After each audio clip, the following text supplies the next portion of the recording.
जिल्हा भरामध्ये सध्या पाणी टंचाईच्या अनुषंगानं एकूण 678 टँकरद्वारे ग्रामीण भागामध्ये पाणी पुरवठा सुरू आहे। जवळजवळ 412 आणि 61 वाड्या यांना या 678 टँकर मार्फत पाणी पुरवठा सुरू आहे। मोठ्या प्रमाणामध्ये आपण विहीर अधिग्रहित केलेले आहेत।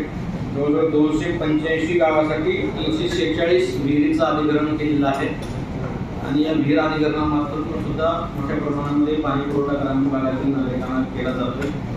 माझं विनम्र आव्हान सर्व नागरिकांना असणार आहे की या सर्व सुविधेनंतरही काही गावामध्ये जर पाणी टंचाई किंवा चारा टंचाई असेल तर त्यांनी पुढच्या 3 दिवसांमध्ये तहसीलदाराकडे एक निवेदन किंवा अर्ज आपण द्यावा। वस्तुस्थिती दर्शक अहवाल किंवा मागणी असली पाहिजे। आम्ही संपूर्ण तहसीलदाराकडून त्यांच्या आलेल्या अर्जाचा किंवा निवेदनाचा अभ्यास करू आणि ज्या ज्या ठिकाणी गरज आहे त्या ठिकाणी तातडीनं पुढच्या 1 आठवड्यामध्ये ज्या काही माध्यमातून पाणी पुरवठा करता येईल ती माध्यम त्यांना आम्ही उपलब्ध करून देऊ।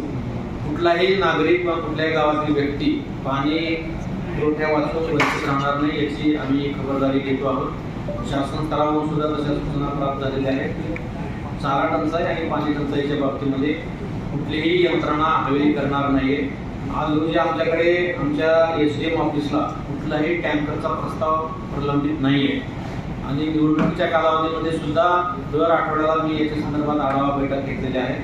आज रोजी सुद्धा पूर्ण जिल्हाभरामध्ये आमची महसूल यंत्रणा, ग्रामविकास यंत्रणा, पाणी पुरवठा यंत्रणा जॉईंटली टंचाईग्रस्त गावाला भेटी देऊन त्यातील गावकऱ्यांना भेटणे, त्यांच्याशी हितगुज करणे, त्यांना कोणत्या पद्धतीनं पाणी पुरवठा आम्ही करतोय ते त्यांना समजावून सांगणे, त्यांची काही मागणी असेल तर ती मागणी नोंदणी करून घेणे, टँकरद्वारे जे पाणी पुरवठा होत आहे ते चांगल्या दर्जाचं होत आहे का नाही याची सुद्धा तपासणी आम्ही सध्या करतो आहोत आणि ती मोहीम मोठ्या प्रमाणामध्ये सध्या सुरू आहे। जिल्हा प्रशासन पाणी टंचाई आणि चारा टंचाईच्या बाबतीमध्ये अतिशय दक्ष आहे। कुठल्याही नागरिकांना किंवा कुठल्याही पशुधन मालकाला कुठलीही अडचण येणार नाही याची आम्ही खबरदारी घेतो।